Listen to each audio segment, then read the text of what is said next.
Yes. Okay, there we are. What's up, everybody? Welcome back to Ashram Hours.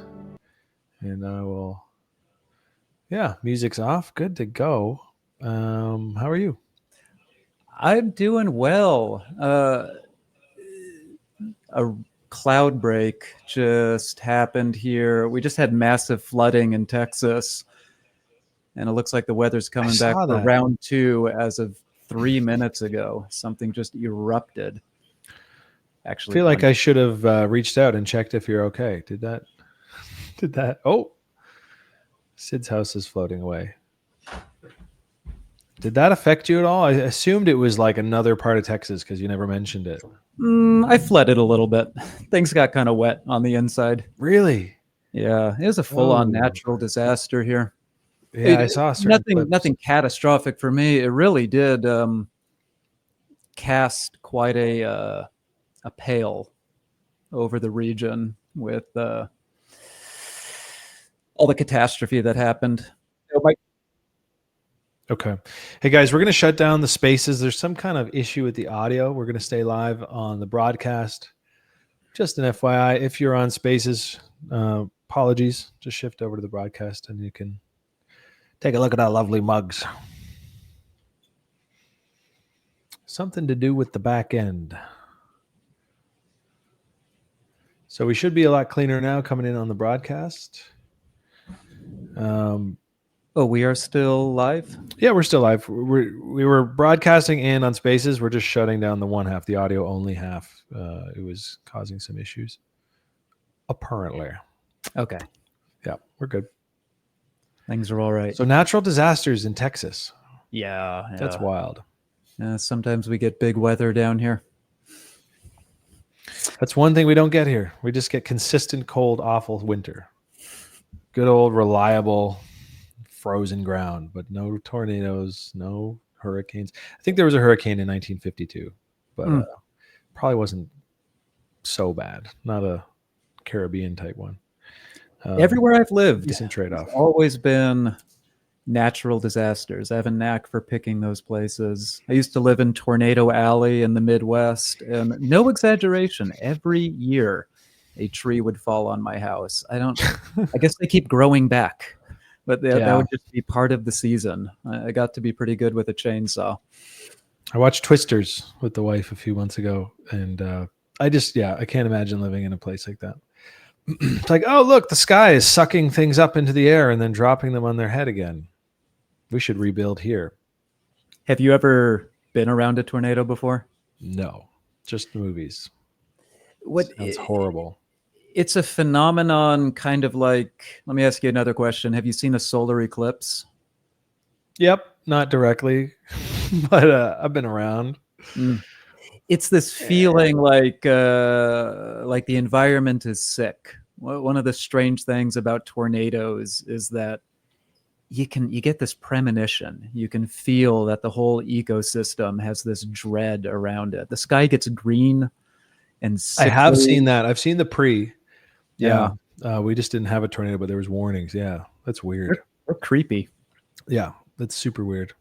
It's weird imbalance. I don't know. Twisters is a good movie. Shout out to the remake. It was actually quite entertaining. Not a total flop like a lot of those.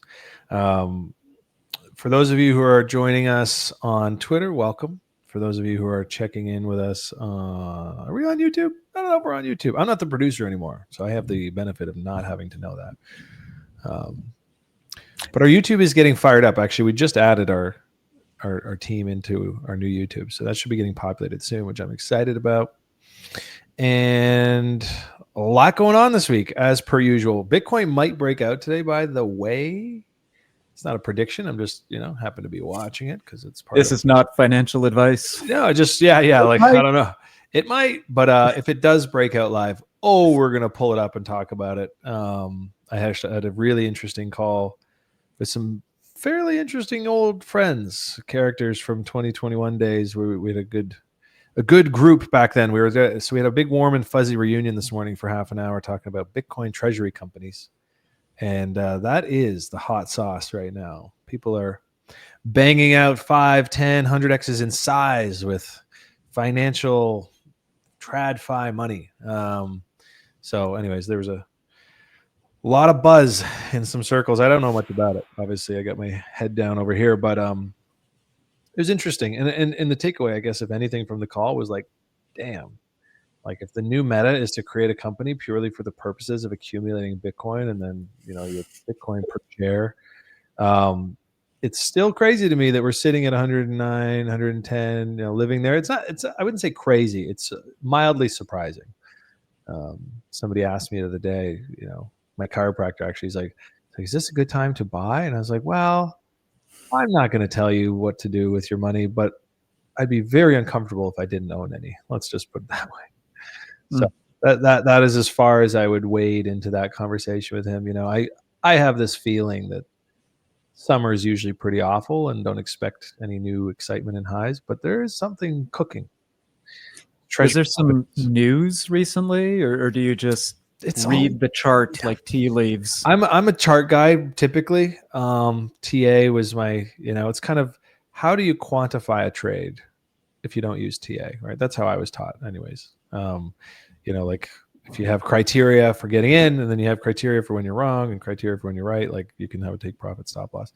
I don't know how you do it without charts. That's just how I learned. But if you know, as a trader, but for investing and all that stuff, yeah, there's just good news every other day with Bitcoin. It's crazy. So you hear about this and you're like, okay, so they just bought 3,000 Bitcoin. They just bought 2.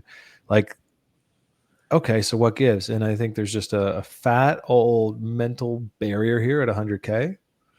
And but physics suggests that the sellers will run out here eventually and we'll just teleport. So I'm excited about that. Everybody's usually stands to do well when we're in a big Bitcoin bull. And we are in a big Bitcoin bull. Don't get it twisted, folks. Even though it's been sitting fairly dormant for 2 months. You know, as soon as you start to fall asleep, she likes to move. Anyways, ticking up today. So not financial advice. Never. I don't do that stuff. But you know, objectively speaking, the chart is up and to the right. We're trending. So it's exciting to see. And as we dive further in to what we're building, there's some undeniable parallels when you think about the store of value and how we think about that stuff. And yeah, I can't help but like one of the guys that I was chatting with this morning, he's like a big old Bitcoin OG, and he's pretty curious about what we're building. Actually, he called me after the call on my phone. He's just like, hey, I want to hear more about Nirvana. It sounds really interesting, but I can't be seen in engaging with DeFi. But do you guys accept Bitcoin? I was like, not yet. I was like, we're going to build Samsara. Here's a fun one for you. And I asked him this, and I asked everyone this. I say, like, if you were going to build Bitcoin on Samsara, what derivative of Bitcoin would you choose? Which L2, you know, which is the one that's going to be here? Because it needs to have the same feeling of staying power that core Bitcoin has. And I don't think there is such a thing. And even he admitted, he had 2 answers for me. Let me go find them. He said he would recommend Liquid Network, which is just a protocol, doesn't have a token. You know, he's like, oh, that one. RGB, but it's not ready yet. You know, I've never heard of them. Every time I ask somebody, I get a different answer. There's so many. So we have our work cut out for us when we think about where do we want to go to market with a Bitcoin market for Samsara, because we will have one. And, you know, the easy answer is like wrapped Bitcoin on base chain or so, like ETH or whatever. But that you know about those problems regarding centralization. So gun to the head right now. Where are you building your Bitcoin Samsara market, Sid? Good question. I'm both perplexed by the fact that we have more than one stable coin, and at the same time, we don't have 10,000 of them. It seems like there should either be a convergence on just this is the one. Why would you need more than one wrapped US dollar? But if you're having a few of them, why isn't there a proliferation of all of these? You know, why 3 or 4? Maybe that's usually how products work out, that you have a Tiffany's and a Walmart. You have iOS and Android, and you just kind of break into a Pepsi Coca-Cola dichotomy. Yeah, I was going to suggest that as the compatibility issue. Yeah, and maybe wrapped Bitcoin is also going to congeal around that, just the same way that it seems like there are two dominant stablecoins right now. But the funny thing is that there's very little friction or difference that you can discern between these. I mean, nothing is easier than creating your own wrapped Bitcoin. You just store the Bitcoin in a wallet, you add a number to a blockchain somewhere else. It's hard to say what's preferable, because in many ways it's just a narcissism of small differences, you know? Mm-hmm. And at the end of the day, people vote with their feet and they vote with their wallets. And the Samsara market is going to be isolated, each and every one.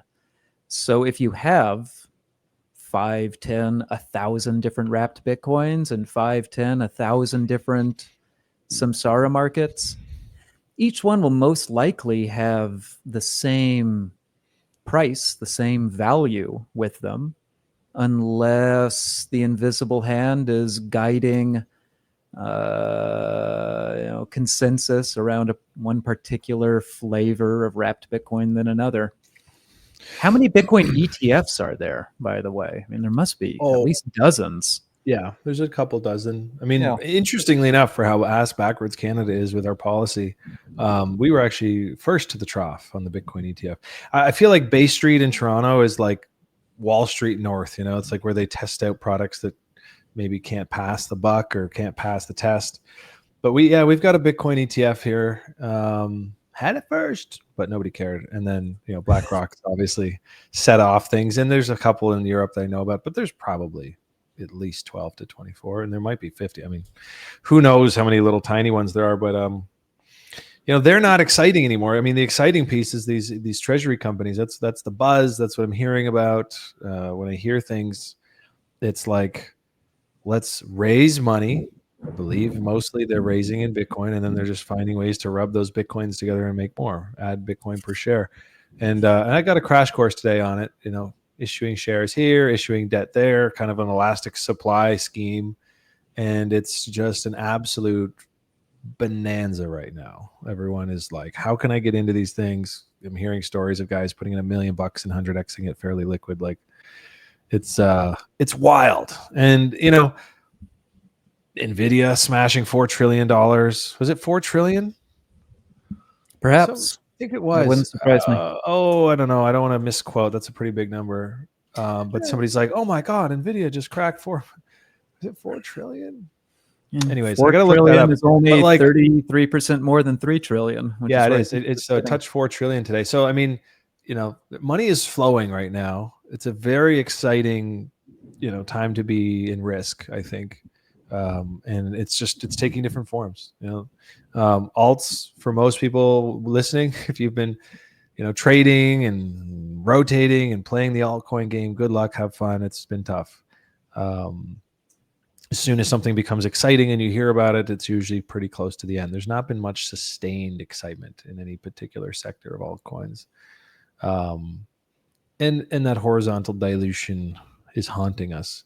So we're seeing new energy. We're seeing new energy in Bitcoin particularly, and in treasury companies. And I just think in the end, this stuff is all a floodgate to what we do and every little bit. On that note, shall we pivot into our chat? We spoke with the one and only Toly yesterday. You had a good chat with him, a chat. Let's call it a chat.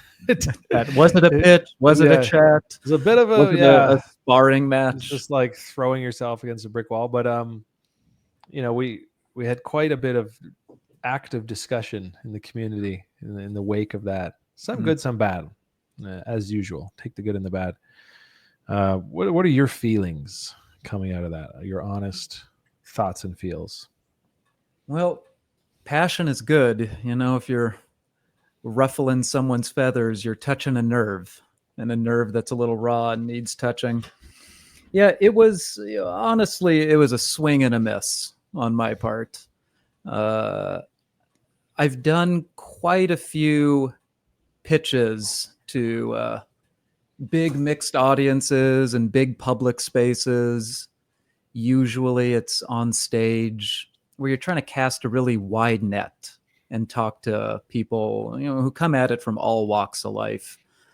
And the formula that I use ordinarily for that, to just get people thinking about value storage, what the real problem is, what matters in the crypto space, it just was not landing with Toly for whatever reason.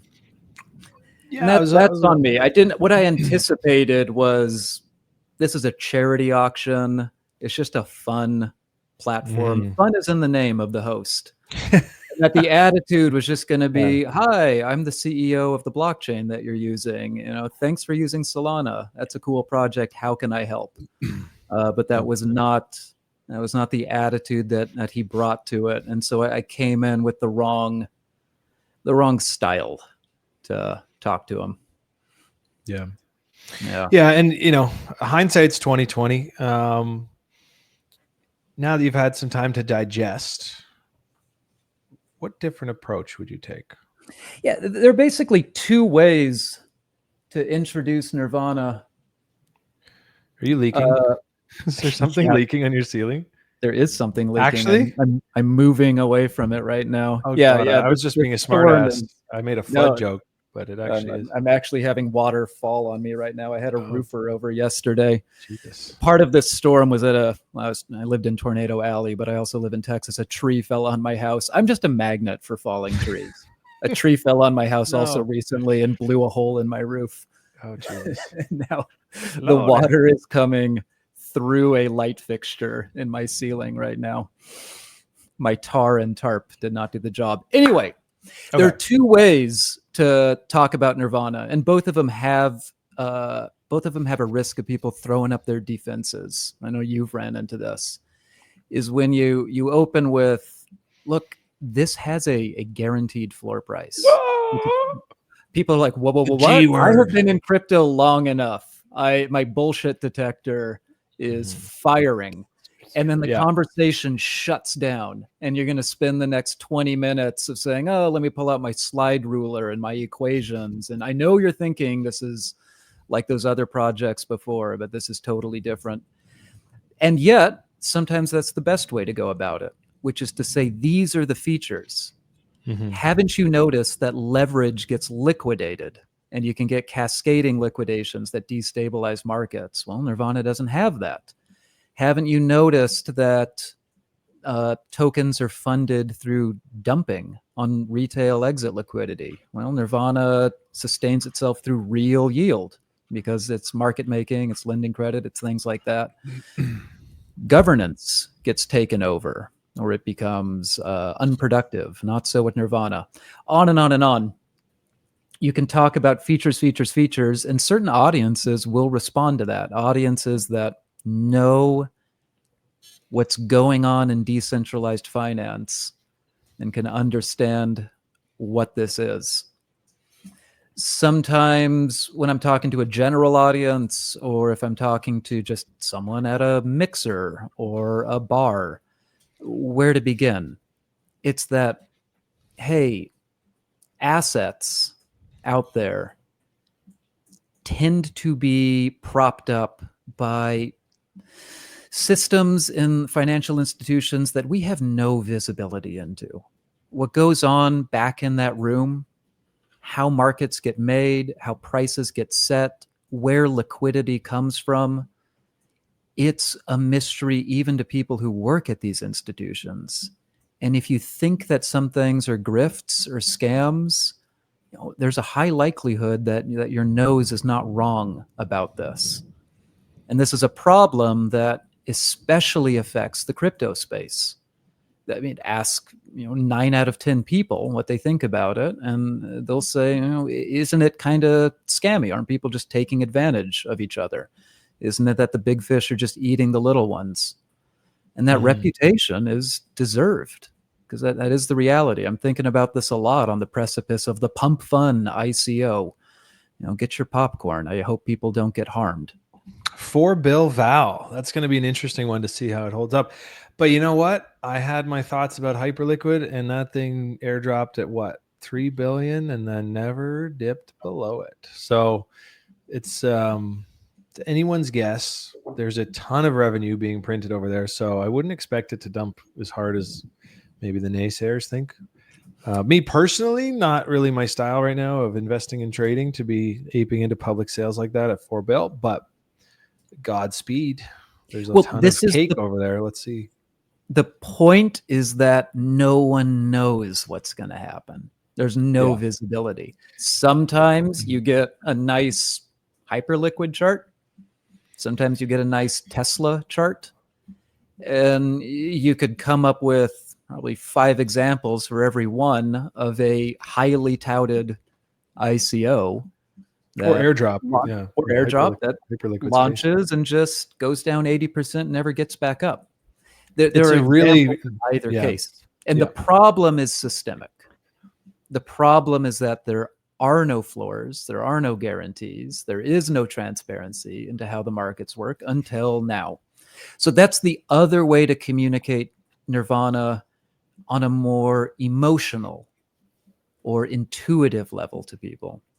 And that's often what I've seen gets people hooked, is to say, well, their response is, wait a second, how are you able to have the only asset that I've ever heard of which has a rising floor price? You're telling me that if everybody sold in a panic, the price wouldn't go to zero. And in fact, they would know exactly what their price would be when they came out. That's what I was hoping for when talking to Toly and the tens of thousands of anonymous listeners, is to think, this is a different kind of paradigm. Now I'm really curious. You have my interest in this. Mm-hmm. Tell me more about the floor. It didn't go that way. It very much did not go that way. No, at the end of it all, I think there was a certain, clearly a disappointment in the community. They, in a mixed bag. Some people, you should have said it this way, and he was on point, and other people saying, like, what the heck is his problem? He should have given you, it's a matter for opinion, because you have approached this the exact same way with different people, and it's landed differently. And we even had differences of opinion. I know you and I did going into it of exactly, how it should be done. And it went the way it went. I'm pulling up this floor image people can take a look at. I think the big takeaway for me, my door's showing now. We did the screen share and I have a wider view. That's okay. I have an open door. But the big takeaway here, I think, as far as like settling people's nerves, is just to remember this was an aside. This was no like we're going to hang our success or failure on this Toly Pitch. I was excited for it. I think everyone was. I know you were. And we move on. We just take our licks and go. And like I said, I talked to a few people last night, and I was feeling a little disappointed with it, and they were like, dude, it wasn't so bad. I don't know. He was kind of off, and I was like, okay, well, whatever. Honestly, I'm ready to move on. I'm excited for what we're doing. There were certain things I wanted out of that. We didn't get them. And now we move on to the next thing, and not without some lessons learned. And this really nice graphic, for anyone who's been watching, is a great way to simply show how liquidity moves around in the system. And this is one, there was some talk. There's a lot of talk this morning in the Discord. I tried to engage with a bit of it, but I had to get to work. But it was like, what's your messaging? What are you guys doing to share this with the world? And I just wanted to assure people there is a lot of things going on that we're not like necessarily advertising in the Discord each morning. But that's why we do these streams. And then people ask questions, and then I try to shed some light on this stuff. So we've put together this deck. There's going to be a lot of uses for it. We are raising money because we need to fund what we're doing. We'd like to grow the team, move faster. And we're doing that by selling future revenue, a stake in future revenue. So as part of that goal, we're well underway. That's been moving nicely. And as a second piece to that, and what these kind of materials would be for, is thinking about partnerships.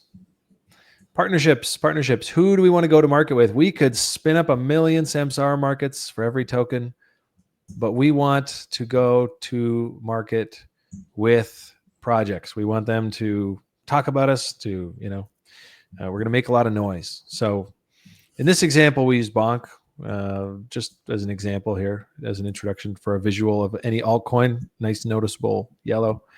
But yeah, this is just a little peek at some of the stuff we've been putting together and some of the language and things we're using to talk about the product.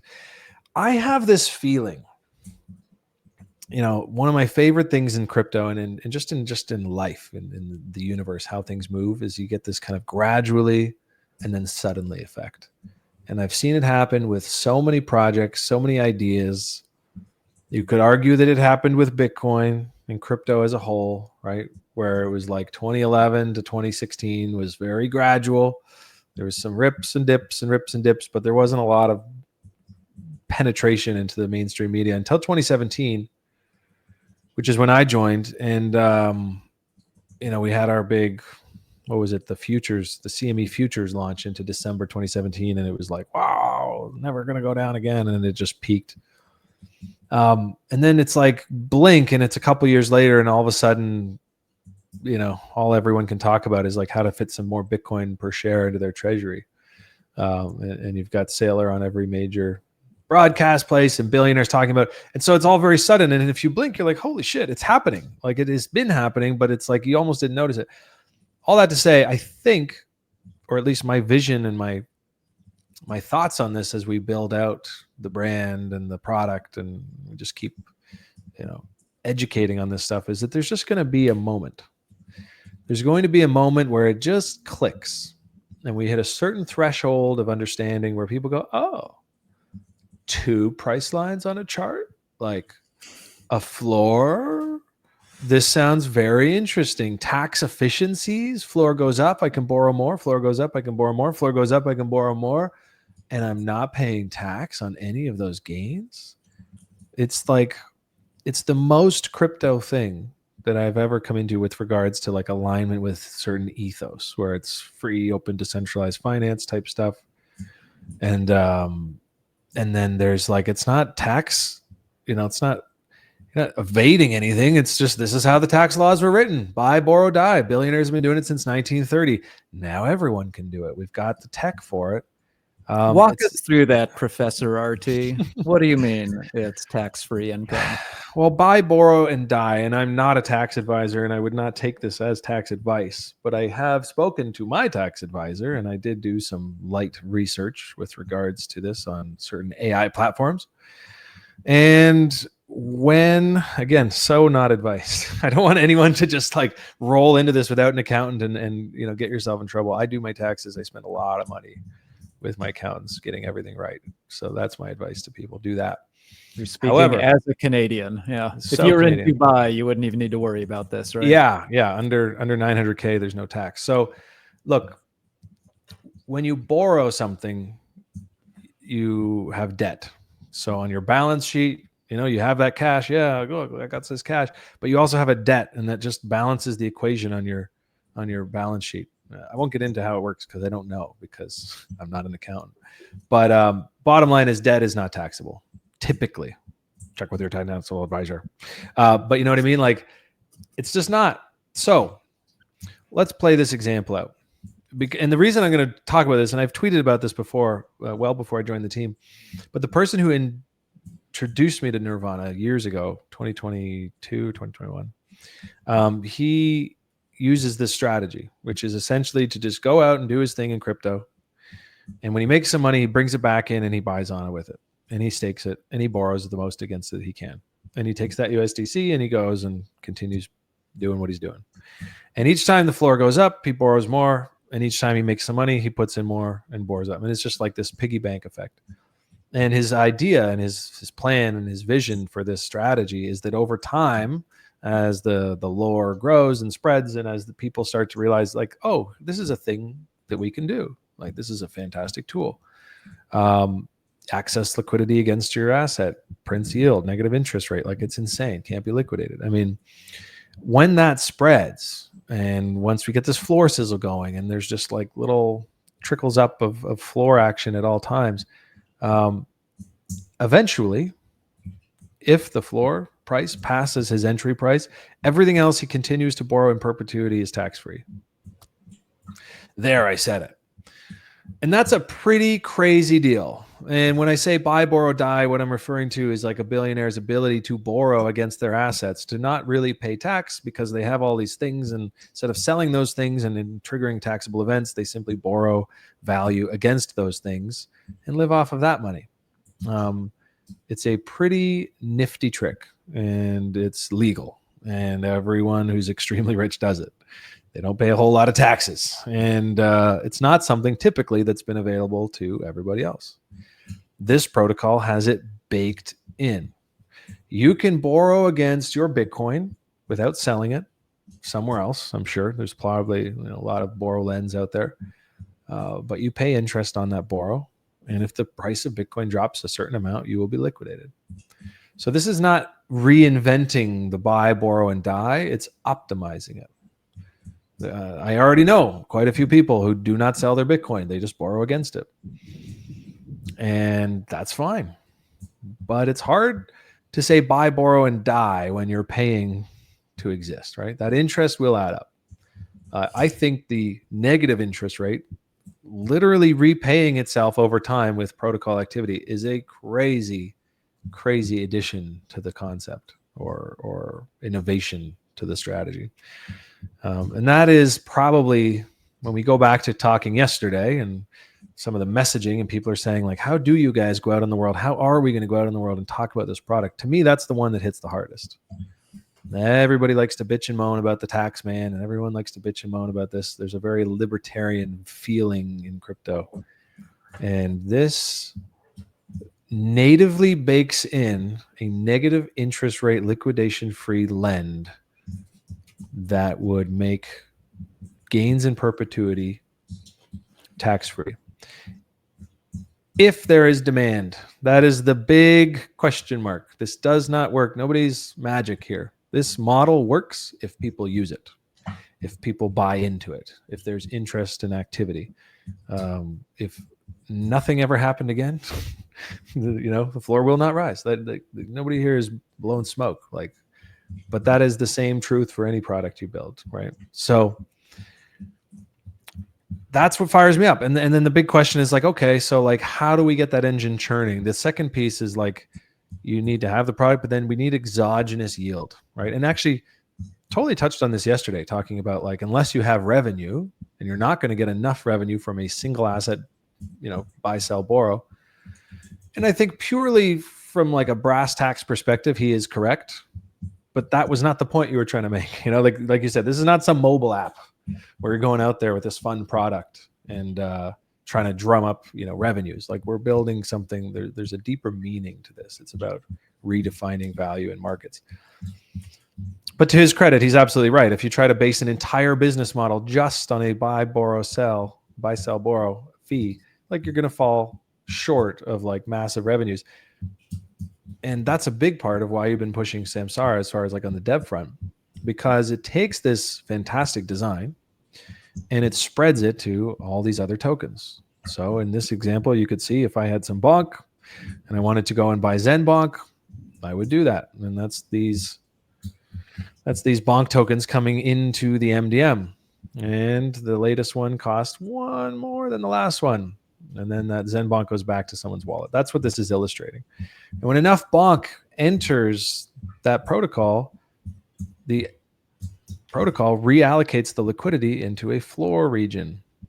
Same thing. You guys know how it works, most of you. If you haven't watched before, now you do. And I can access credit against that Zen bonk. Now it's staked. It's earning a piece of all of this business activity. It's earning a yield. And now I can just tap into that anytime I want and take some bonk out and go stuff it in bonk rewards, or take it to bonk swap, or take it to the bonk casino or the bonk launchpad. And I didn't have to sell my core position.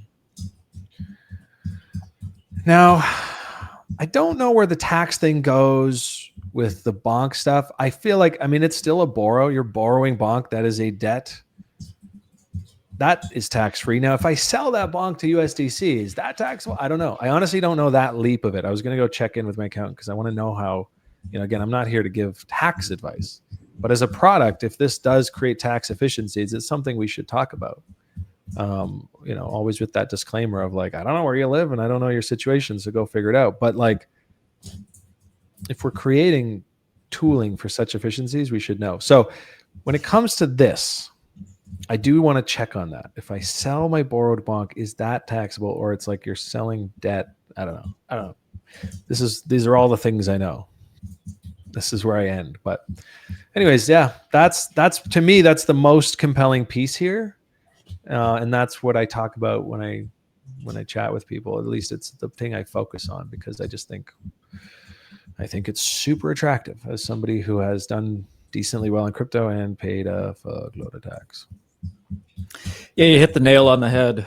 Take the idea of an asset, not to sound too philosophical, but what is an asset? And cryptoify it. Make it better than it normally is. And a home is an asset. Yeah. Mine is leaking right next to me. I borrowed against mine a couple years ago. That's right. What makes an asset ton of interest. It's three things. It's liquidity, it's durability, and it's credit. If you're wondering, is this a good asset? Yes or no? Should I hold this asset? Yes or no? You're asking yourself those three questions. Liquidity is just, can I sell it? If I'm tired of this asset, can I offload it? Mm-hmm. Sell it for something. Credit is, can I borrow against it? Well, that's true of a house. I did borrow against it. I have a mortgage. And then the third thing is just, where's the price going to go? It's not much of an asset if the price is going to go down 80%. It's those three pillars that make an asset a good asset, make a store of value a good store of value. Can you sell it? Can you borrow against it? Is its price going to implode one of these days? Mm-hmm. We would hope that this is not true of our homes. We would hope that this is not true of gold. We would hope that this is not true of Bitcoin. And what Nirvana does is just hit those three things head on and do it to the best of its ability in a crypto way, where liquidity is a property of the Ana token. Borrowing is a native part of the protocol. There's no loan broker. There's no market maker who's adding liquidity and taking away. And the price has a floor. That's it in a nutshell. We all want a digital asset that can be traded 24/7. And check those three boxes.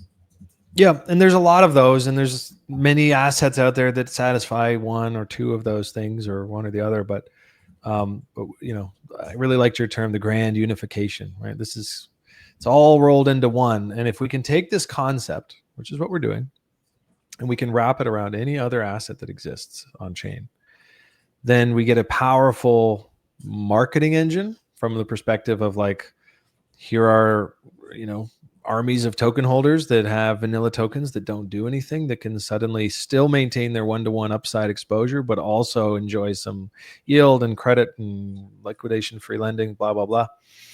And they don't, there's no new dollars that have to come in. That's the nice thing here. This is not like, oh, I hope $1 billion USDC gets printed and comes in. This is like every one of these tokens is held in a wallet somewhere, or it's held in an LP in most cases, unless it's like a burned LP. That's also someone just holding the token. And so I'm sitting here, I've got a bag of token X. Like, how can we create this product such that it's a no-brainer for that person to just prefer the Zen token?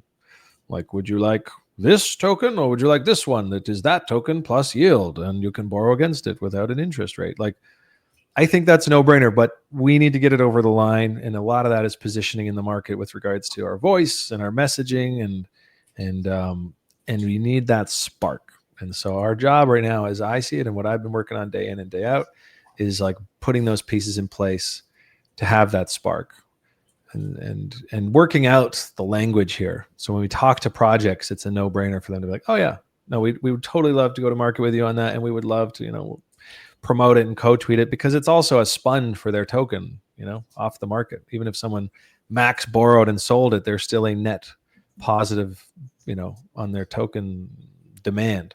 And then for users, there's these benefits. So we're building the dream. We're going out there. We're promoting it. And we are, rolling this thing out pretty strategically. But obviously, without it going live, there's not a whole lot for people to touch and do just yet. But I want anyone who's wondering to understand that there's a ton going on the biz dev front. And I only just got this pitch deck this week. It's been a long time in the making. There's a lot that went into it. We wanted to get it just right so that it would smack. I feel like we're there now. I couldn't be more excited. I've already had a handful of calls this week. Got a handful more. It's honestly, it's boring stuff. Everyone's like, "What are you doing over there?" I'm like, "You don't want to know." It's not exciting until it's on ink. It's not exciting until it's on Twitter, right? People like to see the stuff out there. Yeah, you are on a warpath for distribution. That's the main thing, to make Floors, make Nirvana a household name, which is suddenly all and then all at once. That's the thing. It's a gradually and all at once thing, a gradually and suddenly. Yeah, I cannot stress that enough. Suddenly gradually. And like, look, there is no guarantees for management. I'm never going to sit here and be like, I guarantee you this thing's going to, I don't know what's going to happen, but I do know like things I can control is like how I spend my time and my day and, who I'm spending my time talking to. And it's a lot of the right people and it's a lot of the right stuff being said. Like I'm having pretty much universal positive feedback so far with where we're going. Yeah. But the markets, I used to say in my trading streams, guys, the markets are the markets. Nobody controls price. And if you try to, or if you talk like you can, you will be sorely disappointed. So don't listen to people who do that. And don't ask me to do it. Ain't gonna happen, baby. Ain't gonna happen. What's up? That's what the floor price is for. Well, that's it. This is funny too. I don't know if we want to talk about what happened after the stream yesterday. There was 3, I'll just say this, and I didn't even know this, Gnarly Quinn tweeted out, but like there was 3 tokens on stream yesterday, and 2 of them dropped double digits, like 20 and 30% plus, and ours was like 2. I thought that was ironic. It was a nice thing, and I don't think anyone is here because they like to hold a stable coin. Nobody's like, yes, stable, but there is a handful of people I know that are fairly bigly positioned in this that are just like, hey, look at that. Like they love the stability. They're here for it. They're printing yield and they see the dream and they're actually putting in a lot of elbow grease as well. Yeah, so we did the big mathematical stress test, or coordinated a fake dump of everything to see that the floor holds, and now it was the Toly test. Yeah, right here. Yeah, this was the temple of the floor. I got you queued up there, but you do, yeah. $12.4 million sold into this floor in under 1 minute. And it works. I don't know if anyone notices the timing, but I actually didn't announce that I was joining the team until after this, because I am a big fan of trust but verify, and I wanted to verify the floor. This whole campaign was my idea because I said I really need to verify this floor for myself.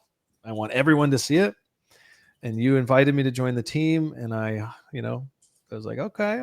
But like after the floor verification, I was like, I will announce it only once I can say for sure I know that this thing works. And it works. Well, if you're ever feeling impatient or like, why isn't everybody else enthusiastic and Nirvana pilled? You can remember how cautious you were about it. Even I aped in well before I knew it worked, but that's my risk tolerance, right? Like I love that shit. I'm a big fan of the degeneracy, but like when it comes to me sharing it with people and talking about it and certainly putting my name on it and stepping out here with you, day in and day out, for that, I need a deeper level of verification. When it comes to like managed risk, taking punts in the market, I don't verify much, to be honest. I learned the lesson in 2021 that if you stick around and read white papers, you miss the party. So, but that is also not financial advice. Yeah, you should, I just do it all with sizing. I got it so beaten into my head when I learned how to trade about risk and management and sizing. Like I get stressed out when I lose, and then someone's like, "Oh man, how much you lose?" I'm like 0.5% of my portfolio. They're like, "Oh," because that's just how you should size shit. You shouldn't be anywhere beyond that. And that's the thing I find really interesting about this. I know we talk a lot about the downside risk being minimal, and you don't want to beat that horse to dead because everyone's here for the upside. But it's like what, 27% right now, and I know there's a lot of energy around like, well, when the floor sizzle comes, then I'll do it. When this all happens, then I'll do it, and that's fine. We are, I would say, deep into, if not coming out the other end of a developer cycle. You actually have the DevNet in hand right now.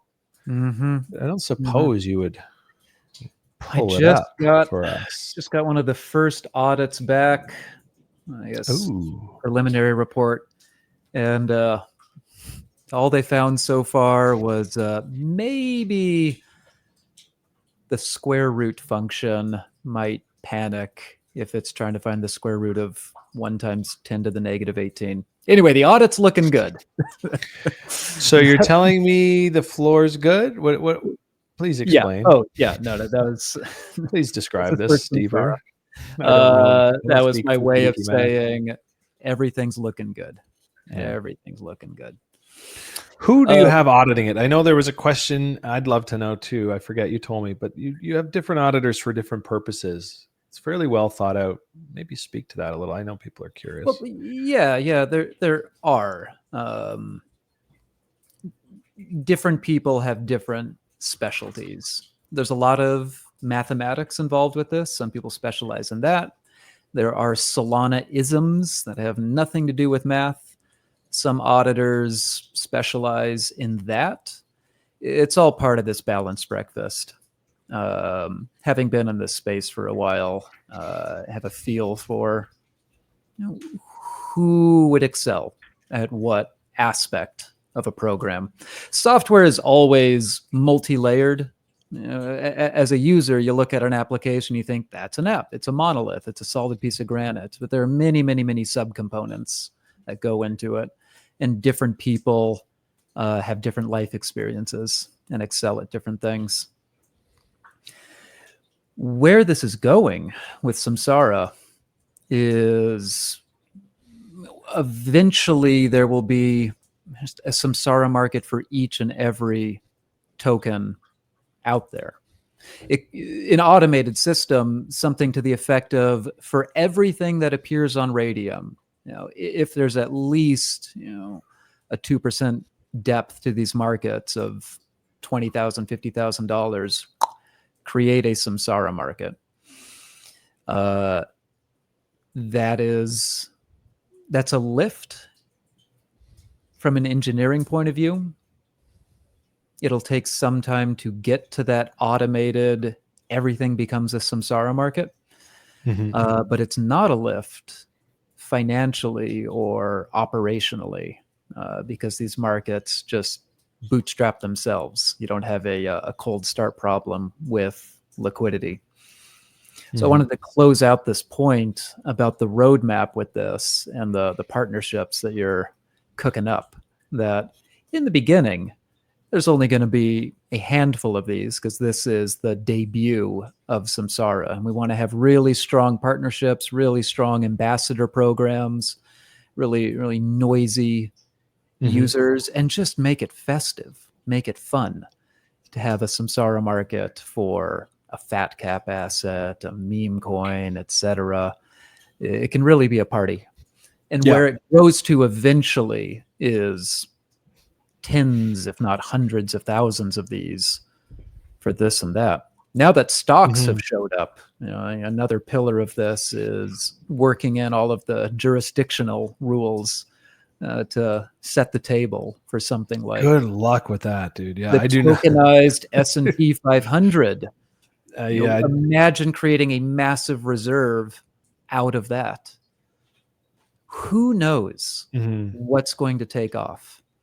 And the beautiful thing about this protocol is that it's nearly zero cost to just let everything run and let the market itself decide.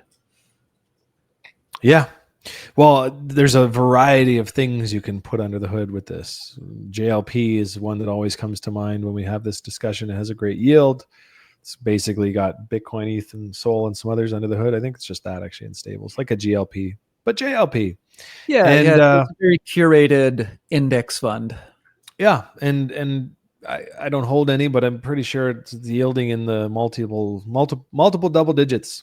So if that was a thing that was underlying a Samsara market, similar to USDC on Nirvana, I think that makes things very interesting.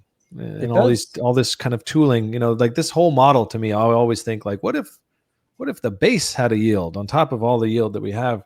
And that's the big question. And to your point, in original design purposes, it was like, let's have the mothership be as vanilla and safe and reliable as possible, and then let's go have fun with other stuff elsewhere, and let's drive that value back to the mothership, a strong foundation. I love that approach. I think that's really wise, and yeah, couldn't be more excited for the next expansion. And like everyone is, and I read something yesterday. It's like you should never talk about a product until it's like pretty close, because if you hype it up for too long and talk about it for too long, and I was like, oh, like it's true. I don't know.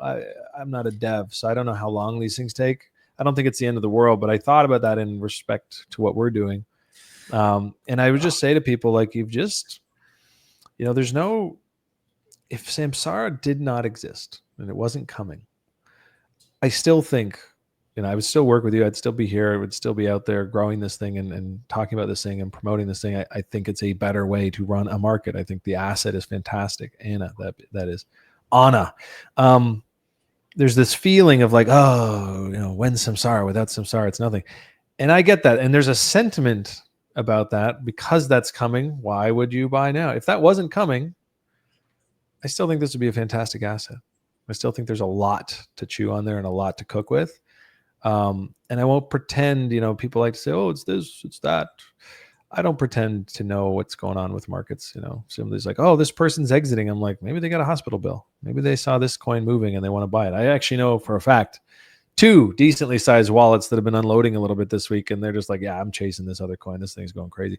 That's their choice. That's okay. Like, it's not a knock on our you talked about this morning, like how early we are, that people are watching per transaction who's doing what, that people are commenting per person, like what's happening, like with fine tooth comb, when euphoria, like when bull market, because in a bull market, you can't even follow the chat. I wake up each day, sometimes throughout the day, 4 p.m. I usually check in with the Discord. I can do that. It's pretty quiet, relatively speaking, right? Couple thousand people. When this stuff gets going, when this goes to where you and I imagine it, this is where we want to take it. There will be no checking in following the chat. Like there'll be no, like it'll be impossible. It'll be an impossible task. And I certainly won't be watching the tape because it'll just be exhausting. So to me, that speaks to early vibes as well. I mean, objectively quite early here. It's been what, 6 months? 6 months.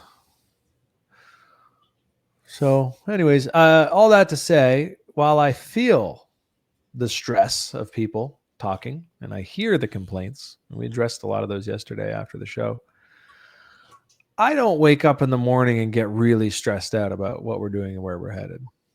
In fact, I wake up very excited about getting to work on this with you each day and getting on these next calls and setting up interviews or whatever, pitch sessions. I'm excited. I'm excited every day.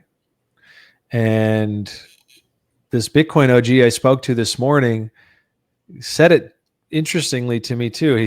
I won't name him. He makes a big point about not being seen doing DeFi stuff, but he's always dabbling with us on the side. He's like, this looks interesting. Show me some Titcoin. I'm like, okay, Bitcoin OG Maxi on Twitter. But anyways, he said today, he's like, you know what, of all that, the thing I found most interesting is like this Nirvana thing, because like it looks like you guys have actually, like, you're building something like really good, like really innovative, really cool. I'm like, exactly. Like it's not, it's not just, I was like, thank you.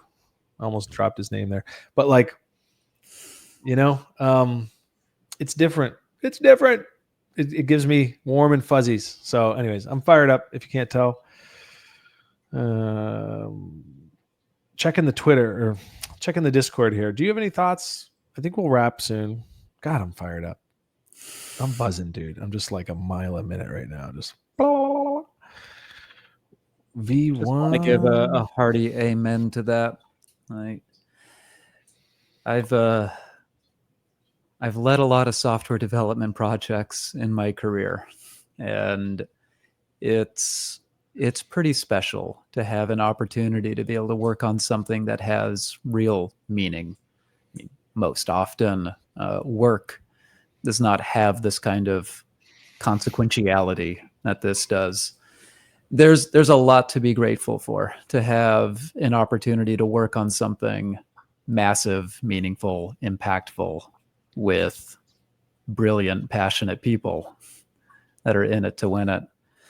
Nirvana's been around for a while, and the passion is still amplifying month after month after month. And I'd say we're about 0.5% of the way there to where we all want to take this. Yeah. It's very rewarding to be able to work on this, of all things. Think about, well, you said it this morning when we had a good chat this morning. Like you said, you know, there's a lot of things we could be doing in our life. I feel blessed every day to be doing this with you. So that needs to be said. Second to that, think about how I feel. I've been working on this pitch deck, or like, I think I asked you, I said, we need a pitch deck back in like April. But like, and then it's like, okay, well, we need a new brand. Oh, we got to work on this messaging. That's not quite right. We're going to change that. Like, and I just got my hands on this thing, and you guys can see the quality. Now, this was probably the slowest part of our process, right? There's a lot of stuff we're doing. In the beginning, it's like a snowball. It's a slow, gradually, then suddenly, because everything we do now stems from this. Like, this is not literally our holy Bible for the company, but like, this is our messaging. And I know that the people in the community are feeling this too. They say, when I talk about this, I don't know what to say. It's always this, it's always that. Wait, there's more. And you and I talk about it differently, and depending on who we're talking to. What we need and what I crave is just this thing that we say to people when they ask us what's going on. And we have that now. And it's just going to be getting hardened and refined and crystallized. And so this has been the longest part of this new process. And I'm so excited to just be getting into this next phase where we can use it, put it to work, chop it up in 100 different varieties, and get it out there. It's a really important message. It's a really amazing product. Yeah, like I said, couldn't be happier to be able to sell it now. And I'm having some really interesting calls. And I hate to be the announcement of an announcement guy, but I had a call with an old friend of mine.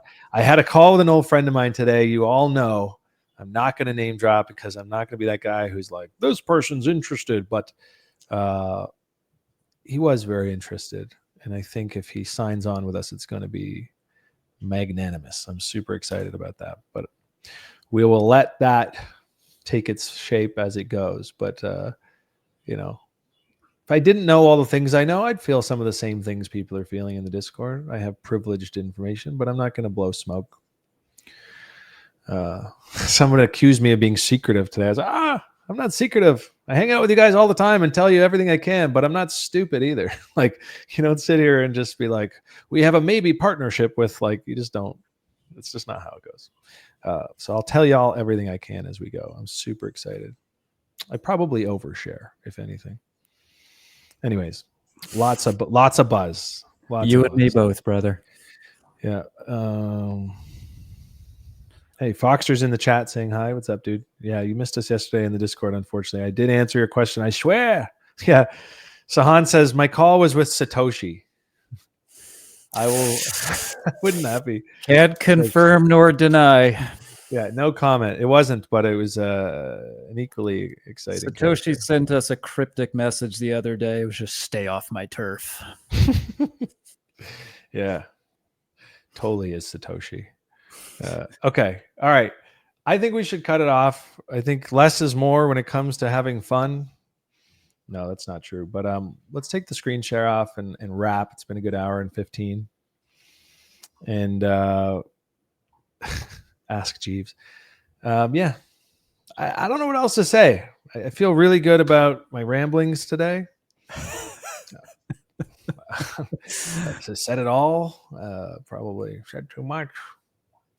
But stop screen share. Yeah. Okay. It's nice to end something with what's next. What is next? DevNet.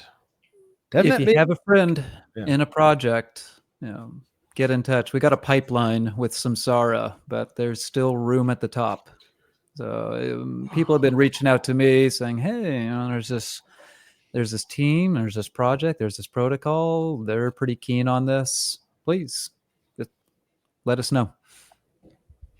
Yeah. I guess that's an interesting point. And I did say that in the call, and I should give this shout out. Sahand, you're a legend. I appreciate you. There's a lot of really awesome, helpful people in our Discord. Too many to list them all. But Sahand, I think you can have a standout shout for today because you put that pitch together and then you made me do all the work. No, I'm just kidding. I helped you out because you had to step away and I gathered up the funds for it. However, however, there's a lot of things that community members can do to boost our presence in the world. And you are doing all of them at once. And so I really appreciate you. And that's the kind of stuff that just fires me up, fires up the team, gives a renewed sense of motivation and momentum and has tangible results. I know there's a lot of people in our community that were brought here by other people in the community. That's how I arrived. And that kind of grassroots growth is super powerful, especially at this stage where you just have this crazy idea and this wildly unique product that nobody really understands. And when they start to understand it, they start to not trust it. Like there's a lot of work that has to happen here. And it means more to people when it comes from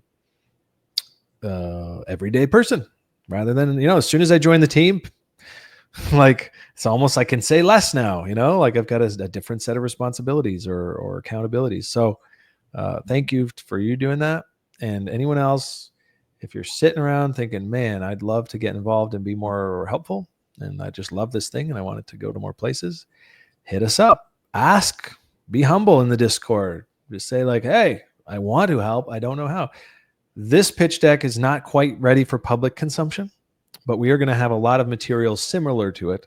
And as soon as they're ready, we'll be dishing them out to everybody. But like Sid said, if you have projects you think would be interested in this, if you have particular users or power DeFi users that you think, oh man, if they could just talk to the team, it'd be great. Introduce us. I'd be happy to take calls, happy to spread the good word.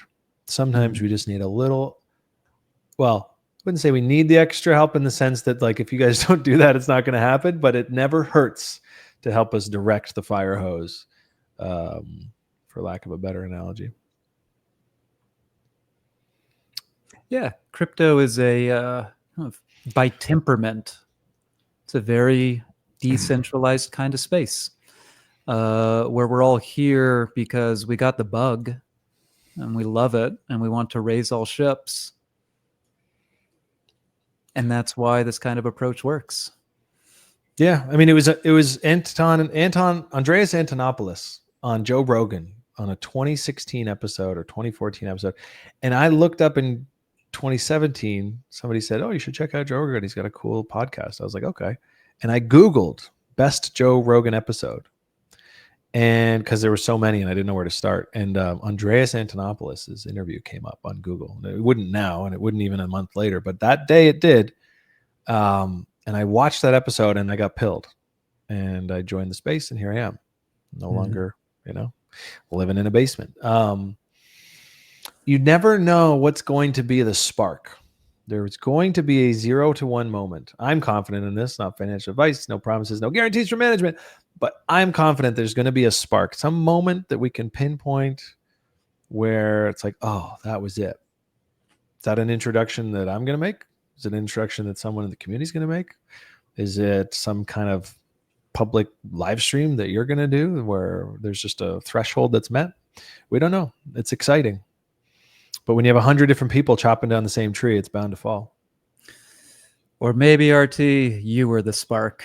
It was you joining the team. Maybe we'll look back and see, right? We don't know. So all that to say, there's a lot of energy being poured and passionate energy in the Discord today. I would just encourage as much as possible for people to direct that energy at supportive growth. Healthy criticism is okay, but let's move on and get after it, because we're all here for the same thing. And with that, I'm signing out. I don't know about you, but I'm done. I've got to go to the bathroom quite badly. And I'm going to get back to building. Hide it anymore. Okay. All right. Much love, y'all. Thanks for coming to check out the stream. Thanks, Back a couple weeks for more of the same, but even better, because DevNet will be live next time we're live. Same Ashram channel, same Ashram hour. See you then. Yeah. Take care, everybody.